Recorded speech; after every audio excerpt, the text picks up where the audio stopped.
You're putting in the hours, hitting your key metrics, and doing everything by the book, but you're still stuck in the exact same role. It feels like you're pushing a boulder uphill, and no amount of hard work is generating actual forward momentum.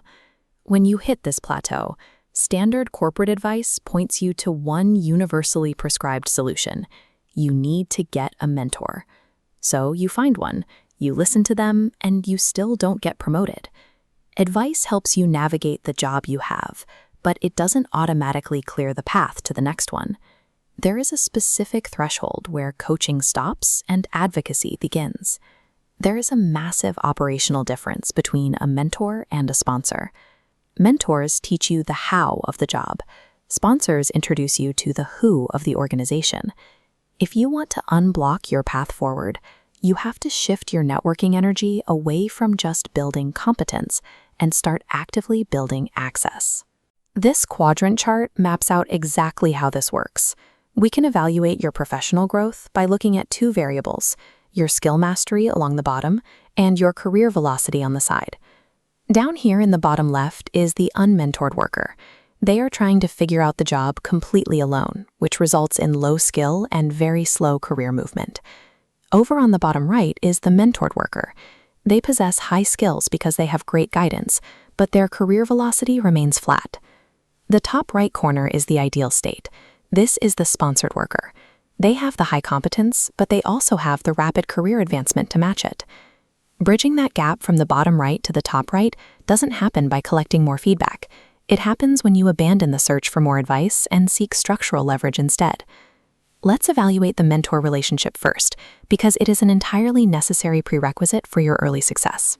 A mentor requires specific inputs from you.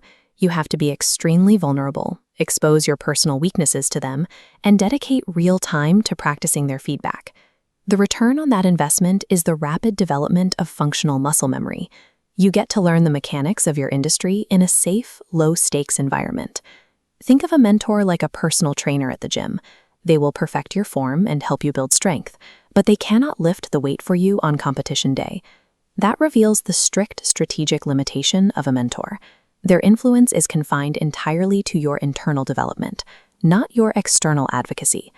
A mentor will fully prepare you to execute the responsibilities of the next level up, but they possess absolutely no mechanism to place you in that role. A sponsor operates exclusively in closed-door decision-making rooms. They act much more like a corporate talent agent. The required input here is demanding. You cannot simply ask an executive to sponsor you. Instead, you have to attract them by consistently delivering undeniable, highly visible results that align with their goals. The outcome is active verbal advocacy. A sponsor uses their own influence to get you a backstage pass to unlisted projects, putting your name forward before a promotion is even public knowledge. They also offer career protection. When you inevitably face a setback, a sponsor leverages their own reputation to shield you and give you the space to recover. But this dynamic comes with intense pressure. Because the sponsor is spending their own political capital to elevate you, your failure directly damages their reputation. Securing a sponsor takes your career off the simple path of a skill-based meritocracy and inserts you into a highly leveraged game of influence.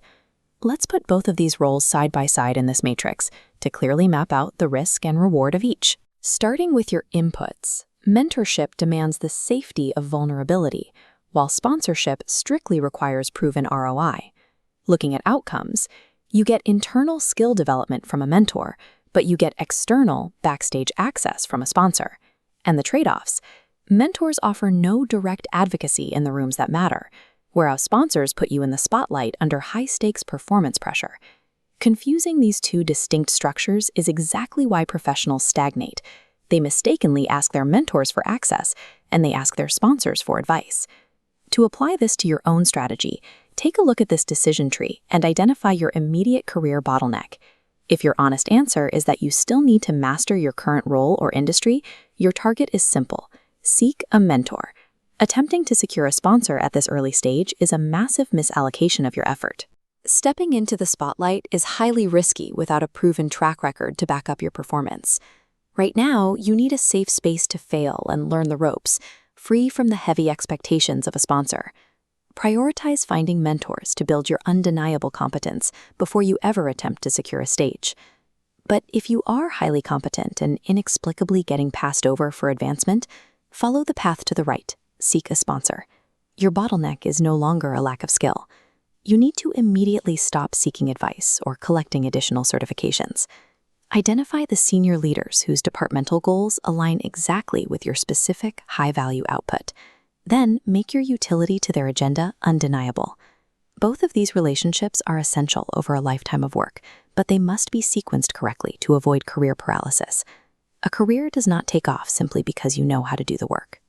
It truly accelerates only when a senior person of influence decides to stake their own name on your potential.